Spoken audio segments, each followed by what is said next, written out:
Este es un fragmento de nuestras reuniones en el Día del Señor.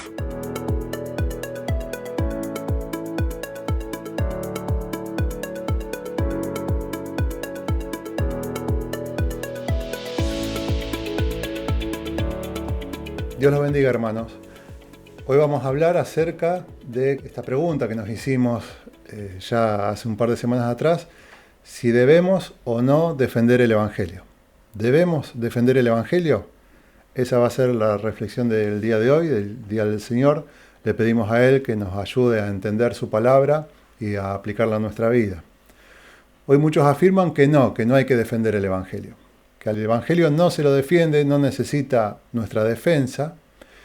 Muchos dicen que hay que predicar y listo. O que cada uno predica el Evangelio como quiere y cada uno hace lo que quiere, total Dios juzga a cada uno.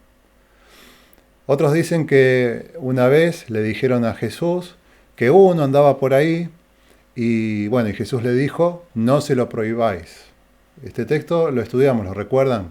En realidad no estaba predicando, estaba echando fuera demonios, está en Marcos 9. Vimos ya el contexto, así que no vamos a volver con eso. Pero quien lo quiere leer, Marcos 9, hay que leerlo bien en contexto y no está haciendo referencia a esto que estoy mencionando. Pero nosotros estamos acá hoy para decir que sí debemos defender el Evangelio. Nosotros debemos defender el Evangelio. Los cristianos, los salvados, debemos defender el Evangelio. La palabra coqueta para decir la defensa del Evangelio es la apologética. Posiblemente habrán escuchado esta palabra, la usan los teólogos o en algunos libros de estudios bíblicos la menciona, la apologética. Esta palabra rara es simplemente la defensa del Evangelio. Vamos a ver algunos ejemplos bíblicos. Por ejemplo, se los menciono que el apóstol Pablo escribe desde la cárcel y dice, sabiendo que estoy puesto para la defensa del Evangelio. Esto está en Filipenses 1.17. Filipenses 1.17. Pablo, desde la cárcel, escribe estas palabras, sabiendo que estoy puesto para la defensa del Evangelio. Así que Pablo lo sabía y justamente lo escribe desde la cárcel. ¿Y por qué estaba preso? Por predicar el Evangelio, por defender el Evangelio. Pablo también escribió en la segunda carta a los Corintios, capítulo 10, y esto también lo estudiamos cuando hablamos sobre la guerra espiritual. Dice así, capítulo 10, versículo 5 de segunda carta a los Corintios. Derribando argumentos y toda altivez que se levanta contra el conocimiento de Dios y llevando cautivo todo pensamiento a la obediencia de Cristo. Esto también es la defensa del Evangelio. Derribando argumentos y toda altivez que se levanta contra el conocimiento de Dios. ¿Lo recuerdan? Contra la teología. Esto es la defensa del Evangelio. Y también la defensa del Evangelio es llevando cautivo todo pensamiento a la obediencia de Cristo. Tenemos bien claro con estos dos versículos, y hay muchísimos más. Es más, todo el Nuevo Testamento es una defensa al Evangelio, así que tenemos que defender el Evangelio. Un ejemplo, hablábamos hace un rato de los médicos. Si un médico, que es el que trata con el físico de las personas, si éste actúa mal, es juzgado por mala praxis, justamente lo que estábamos hablando cuando comenzamos la reunión. Un médico que actúa mal es juzgado por mala praxis. Cuando predicamos el Evangelio, estamos tratando con el alma de las personas, no con el físico, con el alma de las personas, con la vida de las personas.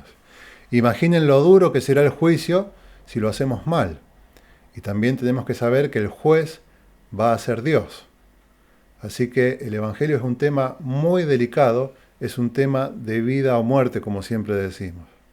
Cada carta que vemos en la Biblia, en el Nuevo Testamento, es una defensa del Evangelio. En cada carta, las de Pablo, las de Pedro, las de Judas, las de Juan, todas ellas contienen la defensa al Evangelio. Lo hacen de distintas maneras. Por ejemplo, algunas presentan y explican el Evangelio, en otras exhortan y corrigen, y en muchas denuncian a los falsos predicadores. Los denuncian, y en muchas también con nombres. Hay denuncias de falsos predicadores. Así que en cada una de las cartas encontramos claramente la defensa del Evangelio. Pedro escribió en la segunda carta de Pedro, capítulo 2, versículo 1. Este va a ser el texto base, lo va a leer Cari.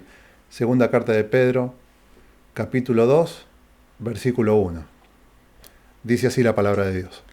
Pero hubo también falsos profetas entre el pueblo, como habrá entre vosotros falsos maestros, que introducirán encubiertamente herejías destructoras, y aún negarán al Señor que los rescató, atrayendo sobre sí mismos destrucción repentina. Y muchos seguirán sus disoluciones, por causa de los cuales el camino de la verdad será blasfemado. Y por avaricia harán mercadería de vosotros con palabras fingidas. Sobre los tales ya de largo tiempo la condenación no se tarda, y su perdición no se duerme. Pedro escribe enérgicamente sobre este tema, y seguramente no le temblaba la pluma, no le temblaba la lapicera cuando lo hizo, porque lo dijo con todas las letras. Hubo también falsos profetas en la antigüedad, y también habrá entre vosotros falsos maestros.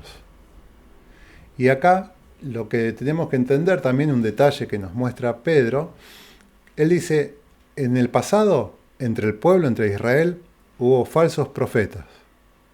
Y en el futuro habrá entre vosotros falsos, no dice profetas, dice maestros. ¿Qué está diciendo? ¿Qué es lo que no está diciendo? Está diciendo lo que no dice. Está diciendo que en el futuro no hay profetas. Y si leemos el contexto de la carta, Pedro, hablando también de la palabra profética más segura y de los profetas, Pedro enseña de que en el futuro, después de lo que él está escribiendo, después en lo que sería su futuro, no va a haber más profetas. Lo dice cuando no lo dice. Pedro está diciendo no va a haber profetas en el futuro, pero sí va a haber falsos maestros. Por eso dice, hubo falsos profetas, habrá falsos maestros. Y dice que introducirán encubiertamente herejías destructoras y que negarán al Señor. Y también dice, versículo 2, muchos seguirán sus disoluciones. Y dice, y harán mercadería, el versículo 3, con palabras fingidas. Es duro el mensaje de Pedro. Es una alarma que encendió Pedro hace 2000 años atrás y la dejó plasmada en su carta. Y hoy la tenemos que tener presente porque hoy esta alarma ya encendió la luz roja. Entre nosotros hay falsos profetas, falsos maestros, ya llegamos a este tiempo. Hay falsos maestros, están de manera encubierta, de manera camuflada, de manera solapada, están metiendo herejías destructoras, negando al Señor, aunque muchas veces escuchamos que hablan del Señor, que parece que hablan bien del Señor, que predican el Evangelio del Señor, pero lo están negando, y muchos seguirán sus disoluciones, y esas personas que siguen a estos falsos maestros pasan a ser la mercadería del falso maestro. ¿Para qué sirve la mercadería? Para generar ganancia. ¿Y cómo amontonan esta mercadería? Con palabras fingidas. Pedro ya lo dijo con todas las letras. Así que tenemos que defender el Evangelio. Pedro, escribiendo estas palabras, también está defendiendo el Evangelio y también nos está cuidando a nosotros, los que vinimos en el futuro. Los que somos la iglesia, hoy tenemos que tener muy presentes las palabras del apóstol Pedro. ¿Y vieron qué distintas que son las predicaciones de hoy comparadas a las de la Biblia? Siempre mencionamos esto. ¿Qué diferencia entre el mensaje bíblico de la predicación del Evangelio con el mensaje del Evangelio que se predica hoy? Qué diferente en todos los sentidos, en las palabras, en las formas, en todos los sentidos. Qué diferencia. Hasta en la sencillez que vemos en la Biblia, en las cartas de Pablo, escribiendo a las iglesias, también en el libro de los Hechos de los Apóstoles que estamos estudiando versículo a versículo. Qué diferencia que vemos. Acá siempre hacemos estas preguntas. Desde la Oveja 100 siempre preguntamos cuando nos encontramos con alguna persona que participa en otro lugar o que viene de otro lugar. Siempre hacemos preguntas como esta. Por ejemplo, ¿cuándo fue la última vez que escuchaste una prédica acerca de los atributos de Dios? Hoy no se predica acerca de los atributos de Dios. No se predica. Así que nosotros hacemos esta pregunta a propósito, porque sabemos que no se predica acerca de los atributos de Dios. Entonces, ¿cuándo fue la última vez que escuchaste una prédica acerca de los atributos de Dios? Hace mucho, ¿no? ¿Qué? ¿No es importante conocer a Dios? Otra pregunta, ¿cuándo fue la última vez que escuchaste una prédica en la que se estudie en profundidad la redención, o la expiación, o la justificación. ¿Qué? ¿No es importante conocer acerca de la salvación? Y vieron, por ejemplo, leíamos hace un rato Romanos. ¿Vieron lo que es esa carta? ¿Cómo explica la salvación? Y esa era la prédica del apóstol Pablo. Y hoy, ¿cuándo se estudia en profundidad la carta, por ejemplo, a los romanos? ¿Cómo cambió el mensaje? Otra pregunta que solemos hacer y afirmamos que estamos seguros que la última vez que escuchaste una predicación, te presentaron a Jesús. Pero te presentaron a Jesús como un amigo o como alguien bueno que tiene algo lindo para ofrecerte para tu vida. O alguien que te puede dar todo lo que necesitas. Se lo presenta a Jesús así. Siempre, ¿eh? Esto no falla. Siempre se lo presenta a Jesús así. Él tiene un plan maravilloso para vos. Él quiere completar tu vida. Él es lo que estabas necesitando. Él puede cumplir todas tus metas. Él tiene una vida mejor para vos. Se lo presenta así a Jesús, ¿no? Hoy se lo presenta así. Pero en lugar de eso te tendrían que presentar, o te tendrían que haber presentado al Jesús bíblico, al real, al que en este momento está sentado en el trono celestial, reinando por siempre y para siempre. El Rey de Gloria es Jesús, el Rey de Gloria que creó todo. El único nombre sobre todo nombre. Estoy usando todas palabras bíblicas para describir a Jesús. Jesucristo es el nombre, el único nombre sobre todo nombre. Jesús es un rey, Jesús es un soberano, el Rey de Reyes y el Señor de Señores. A Él te tendrían que haber presentado. Y además de todo eso es el autor, el único autor de nuestra salvación. Ese es Jesucristo. En este momento está sentado en el trono. Y no lo presentan así. Ni hablar, de temas que hacen ruido a los oídos de los oyentes. Prédicas que no son populares son, por ejemplo, hablar de la santidad, o del pecado, o del arrepentimiento, o del infierno. ¿Alguna vez escuchaste un estudio, una prédica acerca del infierno? No. Y si no lo conocemos, ¿por qué nos queremos salvar del infierno eterno? Si no lo conocemos. Y en la Biblia está lleno de estas prédicas. Jesucristo fue el que más habló del infierno. Y hoy no se habla del infierno. Hoy vivimos en la época de la apostasía, de los que se salieron de la línea, eso quiere decir apostasía. Y lo vemos todo el tiempo y por todos lados. Nosotros vivimos también en la época de la comunicación, en la era de la comunicación. Nunca fue tan fácil enviar un mensaje a cualquier parte del mundo.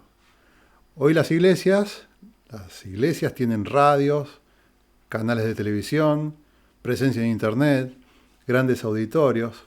Los medios están, pero el mensaje no está, no sirve.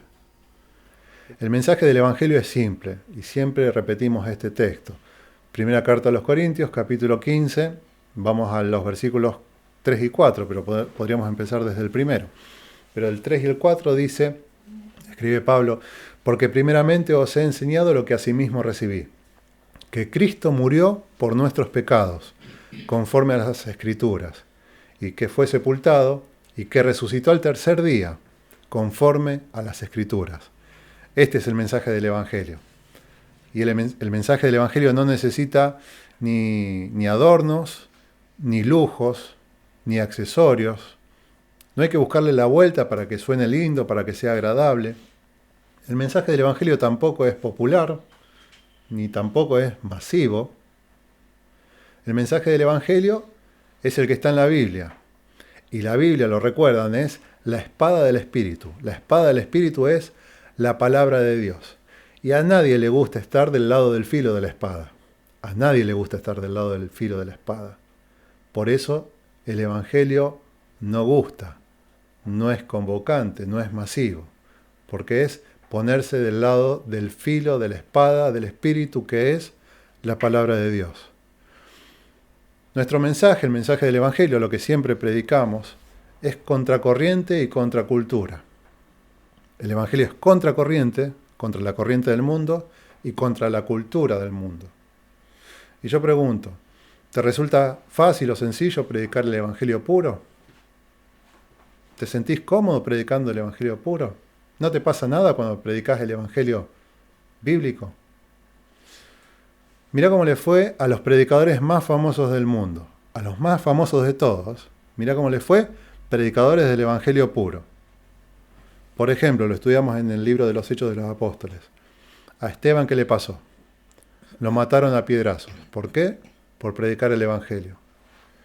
A Jacobo también, al principio del libro, en el capítulo 12, lo atravesaron con una espada. ¿Por qué? Por predicar el Evangelio completo. Juan también ya llegó a viejo, pero terminó sus días preso, abandonado en una isla. ¿Por qué? Por predicar el Evangelio.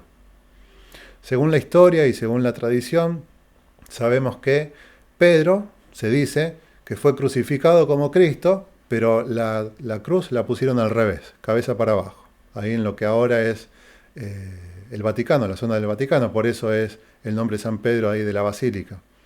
Pedro fue crucificado en un lugar ahí cercano al Vaticano, en una cruz invertida. ¿Por qué? Por predicar el Evangelio. Mateo se dice que fue asesinado a espada en Etiopía. Santiago, el hermano del Señor, se dice que lo tiraron del techo del templo en Jerusalén. Bartolomé, también otro personaje bíblico, fue asesinado a latigazos por predicar el Evangelio allá en el Asia Menor. Andrés fue también crucificado como Cristo, pero en una cruz con forma de X. De ahí la cruz de San Andrés. ¿Vieron esa que aparece en el ferrocarril? La cruz en forma de X. Bueno, se llama la cruz de San Andrés porque se dice que Andrés fue ejecutado, asesinado por predicar el Evangelio en una cruz con esa forma. Se dice también que Pablo fue decapitado por predicar el Evangelio. La Biblia nos dice que Pablo termina sus días preso por predicar el Evangelio. Más cercanos en la historia, por ejemplo, Juan Hus, otro predicador del Evangelio. ¿Cómo le fue? Quemado en una hoguera. Asesinado en una hoguera, lo prendieron fuego y murió cantando. Esto fue en el siglo XIV. Fue uno de los primeros reformadores, siempre decimos. Pero fue asesinado por predicar el Evangelio quemado en una hoguera.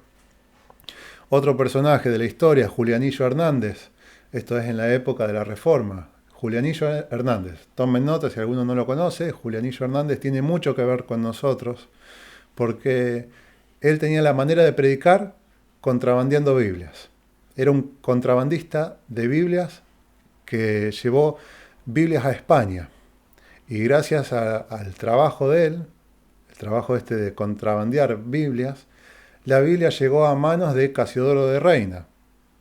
Y de ahí Casiodoro de Reina conoció el Evangelio, y de ahí Casiodoro de Reina tuvo esta ardua tarea de traducir toda la Biblia completa al español. La primera traducción de la Biblia al español es de Casiodoro de Reina, por eso nosotros usamos la Reina Valera. Y bueno, y fue por el trabajo de Julianillo Hernández que contrabandeaba Biblias y lo agarraron. Lo agarró la Inquisición y también lo asesinó. Casiodoro de Reina también fue perseguido por la Inquisición y a él no lo pudieron agarrar, pero era tal el odio que le tenían a Casiodoro de Reina que armaron un auto de fe se llama. En realidad es un acto de fe, también es la misma palabra. Un auto de fe de la Inquisición era hacer una reunión pública, armar un muñeco que representaba a Casiodoro y prenderlo fuego por hereje. Imaginen el odio que le tenían a Casiodoro de Reina. ¿Y por qué le tenían tanto odio? Porque él predicaba el Evangelio. Otro ejemplo más, John Wycliffe también, él no lo llegaron a matar, no lo pudieron matar, él murió de una ACV en Inglaterra en los años 1300, pero él murió y 4 años después publicaron su Biblia, publicaron la Biblia que él había traducido.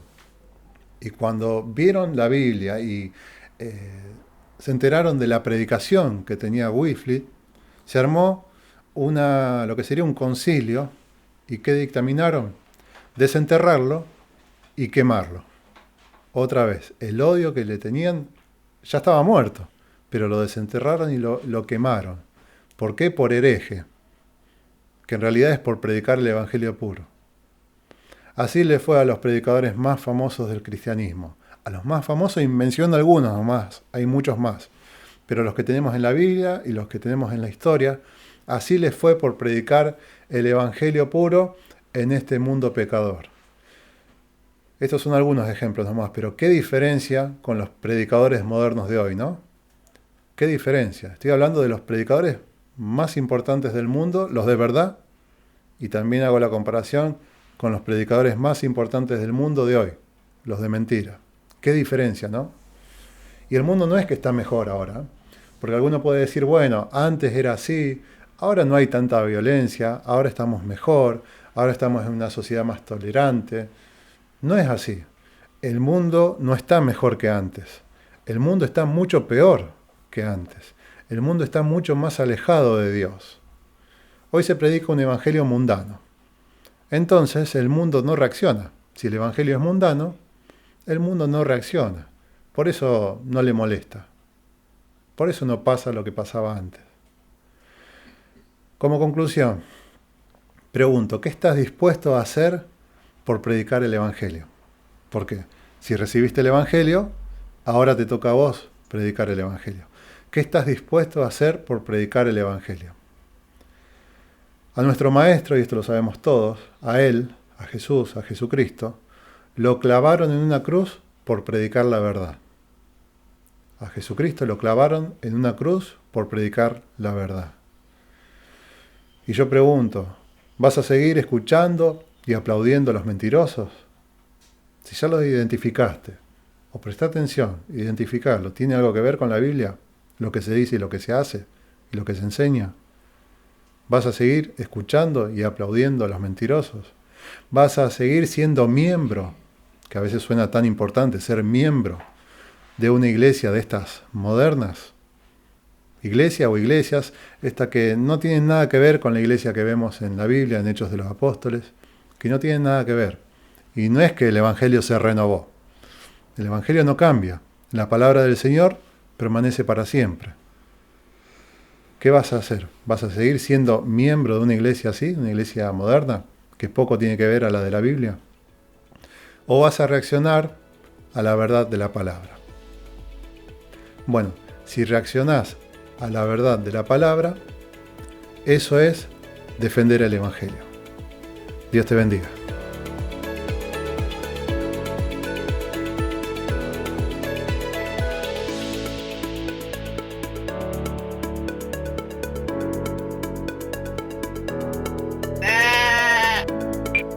La Oveja 100, predicando el Evangelio de Jesucristo.